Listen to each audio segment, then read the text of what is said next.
Good day everyone, so hope you're all doing really well. In today's video we'll have a bit of a talk on the balance of Genshin Impact, but most importantly why characters like Shenhe and Sigewinne just aren't that popular with many players. So to really understand this interesting discussion, I want us to roll back time to Genshin Impact 1.0 when we were all pretty much new and fresh to the game.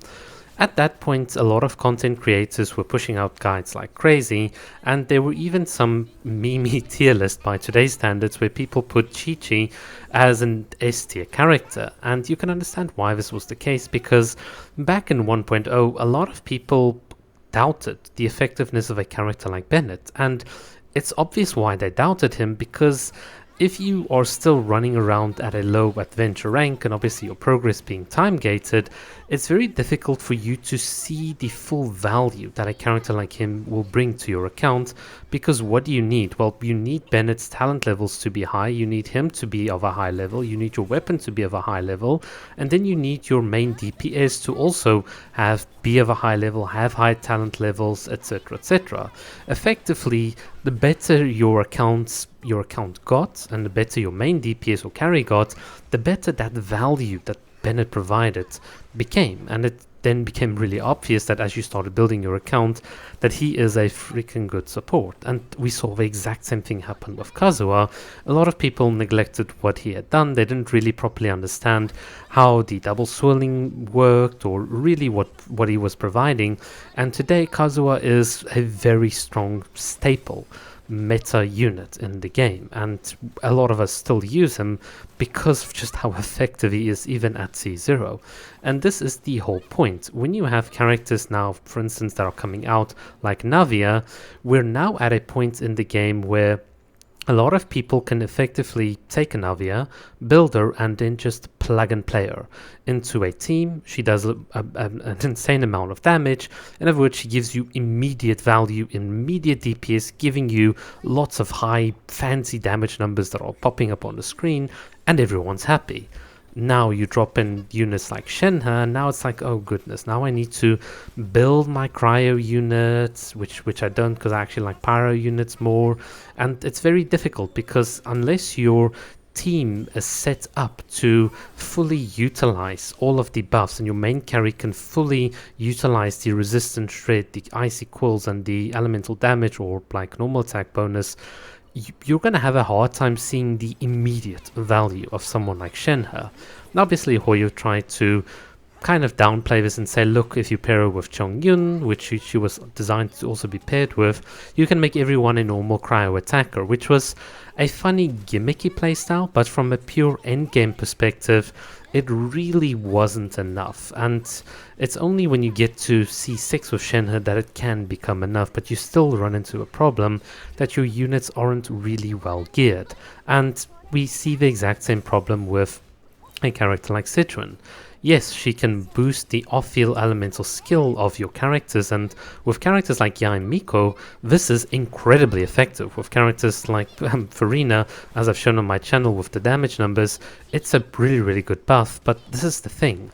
You still need those other characters in order to make Sigewinne effective. So then what happens is that people will then start asking questions like, well, what else does she provide?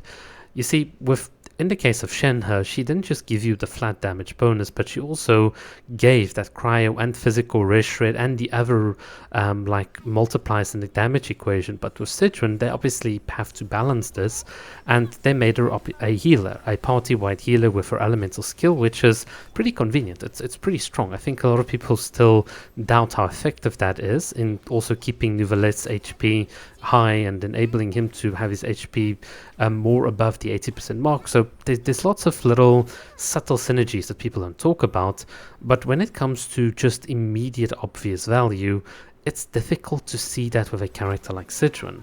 And this is why we've had on this channel the in-depth discussion on, well, what happens in a mono Hydra team with Sigewinne versus Kokomi. So at C0, yeah, Kokomi teams are probably going to win, but as you get constellations, the utility of Sigewinne in giving you elemental particles, boosting Farina's damage, easing the team's rotations, and just very naturally slotting and fitting into a team, that becomes so much more powerful. But once again, you only get this power once you start really investing into the other units, and that's when Sigewinne's role becomes really, really good, and you can respect it.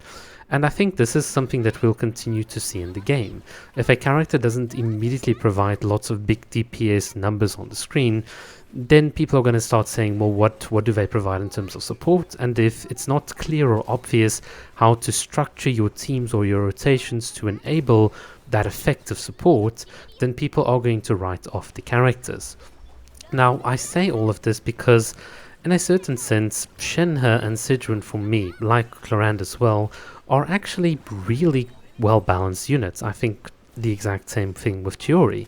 One of the things that I think is happening in Genshin Impact is that Bennett himself, for instance, was a balance mistake, and if his talent levels were 7 talent levels lower, like they were in the closed beta, in other words, if he were mathematically balanced instead of being balanced for easing your gameplay at a low AR, then the game would have been in a healthier spot. It's the thame with Kazuha. Some of those little conversion numbers were lower, and some of the Fontaine costs, if they had their talent multipliers, also just dropped down. And for God's sake, just why did they give Olakino a 40% pyro damage bonus? Just giving her, like, it's crazy what they did. So at the end of the day, Genshin Impact can be really well, it can be really well balanced mathematically if it weren't for these outliers that can just hog up like all of the support value, and that to me is the big shame. And you now start realizing that because of these balance mistakes, because of the lack of playtesting, Genshin finds itself in this conundrum where you can either make a character really busted, but then you get into a power creep cycle, or you have to make them mid and just try and sell the character based off of their personality and other utilities. So a good example here again is Sigewinne, where she can trap, so she effectively debuffs the enemies, and whilst a lot of people think it's cute, it actually has quite an interesting application in the Spiral Abyss, where enemies can, how can I put it, like there are certain enemies that will interrupt you, and you can interrupt them instead, which will allow you to get your abilities off, and that kind of utility, or the ability for you to get an easier setup time, is really valued. But that's a very advanced little thing. But that's the point that I'm trying to make, is that to get the value, this extra value in trying to sell the character, Oyo has to introduce these gimmicks, but they can't be too strong, otherwise again you throw out the balance. And unfortunately, this lopsided balance, which we started seeing as well here in Fontaine, is starting to hurt Hoyo. So yes, they made Farina incredibly powerful, and they had to do it to boost the sales. They had to boost the sales with Nouvellette, but it's coming back to bite them, because now you have to make a character like Mualani, because I've now seen the numbers and stuff. You have to make her incredibly busted in order to make her competitive, because we are like fully saturated or hydrated on DPS units.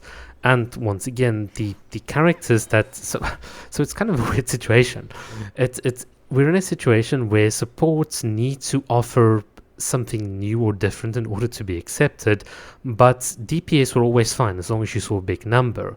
But now we're in a case that I think even if DPS are really, really strong, they have to be exceptionally strong in order for people to really pull on them, and that can have some interesting knock-on effects for like being able to sell other characters, especially older characters on reruns.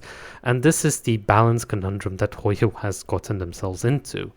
And just to start like wrapping up the video, this is why in my video yesterday I talked about the lack of proper character content to drive the characters in the game. You saw there me like lamenting the fact that they haven't done enough from a casual perspective to boost or elevate Kokomi, because look, from a balance perspective, you can't convince someone to get to get Kokomi when so many other alternatives exist, even though for a specialist like myself with Kokomi, I can still see the value there. It's harder to sell unless you can also sell other things with the unit, and Hoyo's been pretty lazy when it comes to giving us additional content or being able to give us longevity outside of combat for different characters, and hence they kind of wanted to do this whole thing where they wanted to stealth nerf Nuvalet. We saw what they were doing, and now it's going to be a bit harder for them to sell Mualani, especially to their hardcore crowd that wants to get units at C6. It really is kind of a really messy situation. From my perspective, the balance of the game could have been a lot better, and I think then in and of itself, with a bit like more tighter restrictions on Fontaine units, we could have actually gotten a very interesting game where certain units would have been good in certain circumstances, and something like the Imaginarium Theatre would have probably made a lot more sense. But at the current moment, it's unrewarding, so I get what Genshin was going for, but given the state of balance, it's just not going to work. In any case, these are just some thoughts that I have. It's a Saturday afternoon. It's a good time to relax and think about these things. Let me know what you guys think about all of this, and just this little bit of an off-the-cuff discussion on these things. These are just some thoughts I have like while I was playing and so on. Alright, thank you so much for watching. Cheers.